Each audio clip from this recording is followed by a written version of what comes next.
신바람 사연 아파트, 오늘의 사연 시작하겠습니다. 안녕하세요. 7살 연하 남편과 결혼 10개월 차인 39 여자입니다. 결혼이 꽤 늦은 편이지요? 예전 20대 후반에 결혼을 목전에 두고 청첩장까지 돌리고 나서 파혼한 뒤로 2번 다시 결혼하지 않겠다고 다짐하고 혼자 살아왔습니다. 전문대 졸업 후 미용실 보조부터 시작해 지금은 제 이름으로 된 미용실 하나 갖고 있습니다. 요즘은 시국이 시국인지라 벌이가 예전만큼 되지는 않는데 그래도 한 곳에서 오래 장사해와서 입에 풀칠할 정도로는 벌고 살고 있어요. 미용실이다 보니 손님들이 제가 원하지 않아도 자기들 결혼 생활에 대해서 넋두리도 자주 해주시다 보니 결혼에 실패한 후로 다른 인연이 있지는 않을까 기대도 해봤지만 어느 순간부터 이것저것 재면서 사느니 차라리 혼자서 지내는 게 더 낫겠다는 생각을 하고 32살이 되던 해부터는 그 마음을 확실히 굳혀서 혼자서 지내기로 했는데 이렇게 덜컥 결혼을 해버리고 또 후회하고 있네요. 제가 연하남에 눈이 멀어서 제 팔자 제가 꼬았다고 손가락질 하실 분들도 계시겠지만 그래도 어디 하소연할 곳도 없고 제 이야기나 한번 해보도록 하겠습니다. 한참 거리두기다 뭐다 해서 장사가 한풀 꺾인 적이 있어요. 손님이 떨어지니 수입이 줄고 그 스트레스를 먹는 데다 풀다 보니까 몸이 엄청 불어나 있더라고요. 평생 눈치 안 보고 혼자 살지언정 그래도 제 자신을 가꾸는데 손을 놓지 말자는 주의여서 부랴부랴 헬스장을 끊어 운동을 시작하게 되었습니다. 신랑은 헬스장에서 만났어요. 헬스장에서 일하고 있는 트레이너였고 오며 가며 인사하며 자연스럽게 친해지게 되었는데 어느 날 신랑이 어떻게 제 연락처를 알아냈는지 제게 먼저 연락을 해서 저녁 식사나 같이 하고 싶다고 해오더라고요. 그렇게 몇 번 더 만남을 갖게 되었고 신랑이 저에게 교제를 요청해왔습니다. 헬스 트레이너라서 몸도 좋고 서글서글한 성격에 저도 호감이 가기는 했지만 7살이나 어린데다가 저는 결혼할 생각이 없었기 때문에 고민을 했어요. 남편이 결혼 생각까지 가지고 있는지는 몰랐지만 나이 차이가 많이 나는 부분이 가장 부담스러웠습니다. 그래서 거절을 했어요. 그쪽은 이제 30대 초반이지만 그렇다고 너무 이른 나이도 아니고 진짜 결혼할 상대와 진지하게 만남을 가져야 하는 것 아니냐고 정중하게 거절을 했어요. 그랬더니 남편이 그건 문제가 되지 않는다면서 몇 번이고 저에게 되물었고 저는 나이도 많고 결혼 생각도 이제 없다고 했더니 그건 상관없다고 오히려 자기 마음을 더 강하게 저에게 표현하더라고요. 그렇게 남편에게 설득당했고 저희는 교제를 시작하게 되었습니다. 사귀는 동안은 별 문제도 없었고 무난하게 만남을 지속해왔어요. 그러다 언젠가 지방에 계신 부모님 댁에 내려가 봐야 할 일이 생겼다고 말한 적이 있는데 출발하는 당일날 저희 집 앞에 옷을 차려입고 저를 기다리고 있더라고요. 부모님 댁에 같이 내려가자면서요. 저는 교제는 허락했지만 결혼할 생각이 전혀 없던 관계로 괜히 부모님 집에 남자를 데리고 갔다간 괜한 기대를 하게 만들 수도 있겠다는 생각에 한사코 거절했지만 기어코 남편은 저를 따라 부모님 집까지 내려갔습니다. 딸내미 시집 보내기는 글렀다고 생각하셨던 부모님이 제가 남자를 고향집까지 데리고 온 걸 보고는 기뻐서 눈물까지 흘리시더라고요. 그 후 남편은 저에게 계속 결혼을 하자며 구애해왔고 저는 그럴 때마다 매번 거절했습니다. 혼자 살아온 게 오래되었기 때문에 제 삶에 다른 사람이 들어온다는 건 상상도 할 수 없었고 이 나이 먹어서 가정을 꾸리고 아이를 갖는다는 상상을 하니 정말 너무나도 자신이 없었어요. 하지만 남편의 끊임없는 구애와 제가 시집가는 것만 오매불만 기다리던 부모님의 설득에 결국 남편의 청에 응하게 되었어요. 처음 시부모님을 만나는 자리는 긴장보다 고민이 더 되었어요. 아무래도 제가 40을 바라보는 여자다 보니 시어머니가 저를 좋게 보진 않을 거라는 생각이 들었거든요. 역시나 처음 뵙는 자리에서 조금 불편한 기색을 숨기지 않으셨지만 남편과 저의 결혼을 받아들이는 분위기였습니다. 그때 남편의 경제적인 부분에 대해 처음 알게 되었는데 결혼을 하고 싶다는 말과는 다르게 모아둔 돈이 2천도 안 되더라고요. 그때 조금 대책 없다는 생각이 들었는데 또 딸내미 뒤늦게 시집 보낸다고 기뻐하시던 부모님 얼굴을 생각하니 그 자리에서 결혼을 뒤집어 버릴 수 없었어요. 저는 미용실 하면서 모아둔 돈이 7천 정도 되고 제가 월세로 살고 있는 곳 보증금을 빼면 1억 정도가 더 있다고 말씀드렸어요. 그랬더니 남편이 그 집이 자가가 아니었냐며 놀라더라고요. 굳이 말한 적은 없기는 한데 월세로 살고 있는 그 집이 제 명의로 되어 있는 줄 알았나 봐요. 제가 차도 외제차 리스로 타고 다니고 혼자 사는데 궁상맞아 보인다는 느낌 보이지 않게 저한테 투자를 많이 하는 편이거든요. 헬스장도 다니고 관리도 받고 그러면서요. 제 이름으로 된 가게까지 가지고 있으니 제가 돈이 많아 보였나 봅니다. 미용실 벌이가 나쁜 편은 아니긴 한데 요즘 시국에 사실 모아놓은 돈에 손을 대야 할 정도로 상황이 어렵긴 했지만 굳이 그 사실까지는 이야기하지 않았어요. 결국 제가 모아둔 돈에 보증금을 합해서 경기도권 신축 아파트에서 신혼집을 차리게 되었습니다. 남편이 모아둔 돈 2천에 시댁에서 얼마를 더 보태서 혼수 4천만 원치 해왔고요.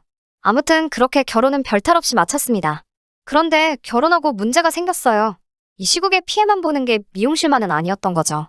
헬스 트레이너였던 남편이 일하는 헬스장 사정이 안 좋아지게 돼서 남편이 결혼하고 3달도 안 돼서 직장을 잃어버리고 말았습니다. 다른 일자리 알아보라고 했는데 배운 게 그거밖에 없다 보니까 헬스장 상황이 다른 것도 별반 다를 게 없는지 일자리를 통구하지 못하더라고요. 그래도 눈치가 보이는지 자기가 집안일을 하겠다고 하는데 아무리 상황이 그래도 찾아보면 힘들게 하루 벌어 하루 사는 분들도 있는데 집에서 놀 생각 하지 말고 집안일 하면서 직장 천천히 구하라고 못 박아뒀어요. 집안일을 한다고 했는데 간단한 청소해놓는 것 말고는 거의 손도 대지 않습니다. 저녁 식사하면 설거지 몰아서 한다고 다음날 제가 퇴근할 때까지 해놓지 않고 있거나 반찬도 직접 하는 게 아니고 어디 마트 같은 데서 이미 조리해서 파는 인스턴트 같은 거를 사놓더라고요. 그걸로 제가 인스턴트 음식은 안 먹는다고 하니 시어머니한테 반찬을 싸달라고 했는가 봐요. 어머님한테서 가게로 전화가 왔어요. 남편이 반찬 싸달라고 해서 남편 손에 쥐어보냈는데 그 무겁고 냄새나는 반찬통 들고 대중교통 타러 가는 모습을 보니 너무 안쓰럽다고 제가 타는 차를 남편을 주라고 하시네요. 저는 제 차로 출퇴근해야 하기도 하고 남편이 일도 안 하고 집에서 노는데 무슨 차가 필요하냐고 대번에 반대를 했습니다. 그랬더니 집안일 한다고 해도 경기권 신도시에 차 없이 어떻게 생활을 하냐고 장을 보려고 해도 10분은 차를 운전해 나가야 하는데 그런 것도 모르고 너무 저만 생각하는 거 아니냐고 저를 나무라셨어요. 듣다 보니 어이가 없어서 제가 실수한 게 맞지만 걔가 차가 뭐가 필요하냐고 자전거면 딱이겠다고 자전거를 사주겠다고 했더니 한 해 같은 남편한테 걔가 뭐냐고 대체 왜 반말을 쓰느냐고 하시면서 앞으로 존댓말을 쓰라고 하십니다. 어머님께 제가 나이가 7살이 더 많은데 존댓말을 쓰라고 하시는 거냐 물어보니 제대로 들었다고 서로 존대를 하는 게 아니고 저만 남편에게 존대를 써야 한다고 하시네요. 그 이후로 당연히 남편에게 존댓말을 하지는 않지만 시어머니와 함께 있거나 통화를 하는 상황에서는 하는 수 없이 존댓말을 사용해왔어요. 정말 하루하루 참고 살고 있으니 부처님이 되는 것만 같았습니다. 가뜩이나 나아질 것만 같지 않은 상황에 변종이니 뭐니 해서 점점 더 악화가 되는 시기였어요. 어느 날 남편이 어떻게 알았는지 저한테 시댁하고 친정하고 차별하는 거냐면서 화를 내더라고요. 결혼 전부터 제가 친정의 용돈식으로 그달 매상에 따라서 30에서 50 사이로 생활비 겸해서 보내드렸었거든요. 결혼 후에도 당연히 보내드렸죠. 그런데 그걸 어디서 알고는 시가에는 왜 생활비를 안 주냐는 식으로 짜증을 부리더라고요. 남편 입장에서는 차별이 맞을 수도 있지만 이건 결혼 전부터 드리던 거고 요즘 매출도 안 좋으니 양가해드리려면 얼마 되지도 않는 돈을 반으로 나눠드려야 하니 돈 10만 원 가지고 뭘 드렸다는 기분도 안 나잖아요. 거기에 원래도 얼마 벌지도 못했지만 직장이라고 있던 거 잘려가지고 돈 한 푼도 벌지 않는 남편이 그걸 가지고 불공평하다고 한다는 것 자체가 말이 되지 않았어요. 그래서 그게 뭐가 문제가 되냐고 했어요.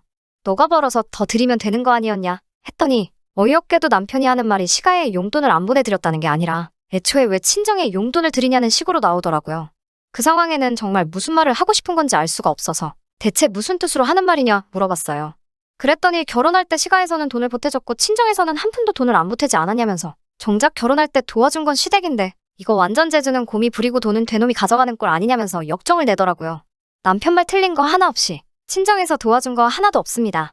그렇지만 제 돈 1억 7천에 제 이름으로 대출까지 땡겼고 남편 돈 고작 2천에 시가에서 보태준 돈 2천. 그까짓 거 없었어도 충분히 지금 사는 집 살 수 있었고 대출 조금 더 받으면 해결되는 부분이었습니다. 아니 만약에 정돈이 궁하고 힘들었으면 친정에서도 충분히 건네줄 만큼의 형편은 됐고요. 아무리 제가 나이차가 많이 나도 제가 매달려서 한 결혼도 아니고 그렇다고 형편 기우는 결혼을 한 것도 아닌데 이 남자가 대체 왜 이러는가 싶더라고요. 고작 돈 4천 가져온 거 가지고 저 혼자 벌고 있는 돈을 이리 빼먹고 저리 빼먹고 하려는 건가 싶더군요. 늦은 감이 있지만 저는 그때 깨달았습니다. 나이 차이 나는 저에게 끊임없는 구애를 해온 이유는 저라는 인간을 사랑한 게 아니고 제 겉으로 보이는 모습, 외제차라든지 월세였지만 강남 아파트에 살고 있는 평일 오전에도 헬스장을 다니는 여유를 가진 여자. 제 겉으로만 보이는 부유함을 눈치채고 제게 접근한 것이고 저와 결혼하게 되면서 이 남자가 두 번 다시 일도 하려고 하지 않는다는 걸요. 시가 식구들과 친정 식구들에게 말씀드릴 게 있다고 해서 남편만 빼놓고 따로 불러 모아 말씀드렸습니다.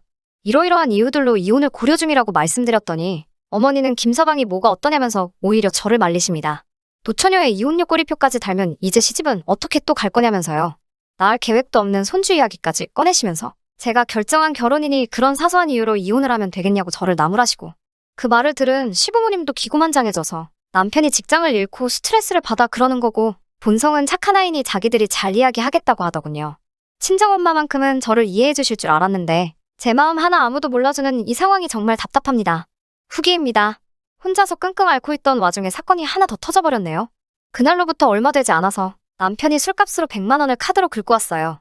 술에 잔뜩 취해서 집에 들어갔길래 무슨 술을 먹어야 100만 원을 쓰냐고 혹시 혼자서 술값까지 다 내고 온 거냐고 같이 마신 친구들은 뭐 했냐고 잔소리를 조금 했어요. 남편은 버럭 화를 내면서 지금 자기 친구들 중 결혼 안 한 애들은 20대 중반의 여자들을 만나고 있고 결혼한 친구들도 비슷한 또래의 여자들과 살림 차려 살고 있는데 내일 모레 40대는 와이프 데리고 살고 있지 않느냐고 하더라고요. 그게 무슨 말이냐 물었더니 그래야 마누라가 자기 떠받들고 사는 걸 알고 면이 서지 않겠냐는 말도 안 되는 소리를 하더라고요. 처음으로 집에서 방방 날뛰면서 고래고래 소리를 지르며 이제 더는 못 살겠다고 이혼을 하자고 소리를 질렀어요. 남편이 기다렸다는 듯이 오냐 알겠다면서 순순히 합의 이혼을 해주겠다고 하더라고요. 이혼 전문 변호사를 찾아간 자리에서 남편은 그 시꺼먼 속내를 다 보여주더라고요. 이혼 시 공동명의로 된 아파트 재산 분할에 관한 질문부터 하더라고요. 변호사님이 조금 애매하다는 표정으로 혼인기간이 짧은 데다가 아파트는 오롯이 저의 재산으로만 마련이 되었다는 증거가 명백하기 때문에 아무리 공동명의일지라도 아파트는 재산 분할 대상에 전혀 포함이 되지 않는다고 하더라고요. 제 외제차도 리스로 타고 있는 거라 당연히 포함이 안 되고 남편이 가지고 갈 수 있는 건 신혼집에 사놓은 혼수들 뿐이라고 하더군요. 남편의 일그러진 표정을 보니 뭔가 계획대로 되질 않아서 많이 당황한 듯한 얼굴이었습니다. 그 얼굴을 생각하면 지금도 속이 후련해요. 똥 씹은 표정으로 사무실을 나오면서 저한테 다시 잘해보자고 말하고 싶은데 자기가 질러놓은 게 있으니 아무 말도 못 꺼내고 똥 마려운 강아지 마냥 안절부절 못하던 모습이 아직도 기억나네요. 결국 저희는 합의 이혼을 하기로 했고 지금은 숙려기간 중입니다. 남편은 웬일로 직장을 구했고 저한테 그 어느 때보다 잘하고 있어요. 친정에도 용돈을 보냈다는 식으로 생색도 내고 있고요. 제 마음을 돌리려고 하는 뻔한 속셈이죠. 하지만 저는 이 결혼 끝낼 생각입니다. 남편이 반성을 하고 새로운 사람으로 태어나도 여태껏 혼자 살아오면서도 아무런 어려움 없이 잘 살아왔고 제 인생에서 이 남자가 사라진다고 해도 달라질 거 하나 없으니까요. 남편이랑 사는 건지 애를 키우는 건지도 모르겠고 깨가 쏟아지는 신혼생활도 아니고 제가 무슨 부귀영화를 누리려고 이 결혼을 했는지 후회가 되긴 하지만 이제 이렇게라도 정리하고 다시 저만의 삶을 살 수 있게 되어서 너무 후련하고 행복합니다. 후기까지 포함하면 굉장히 긴 이야기인데 고구마 참으시면서 끝까지 들어주신 여러분들께 정말 감사드립니다. 이만 여기서 사연 마치도록 할게요. 끝까지 들어주셔서 감사합니다. 오늘의 사연은 여기까지입니다. 구독과 좋아요, 알람 설정 부탁드리고 더 좋은 사연으로 다시 찾아뵙겠습니다. 감사합니다.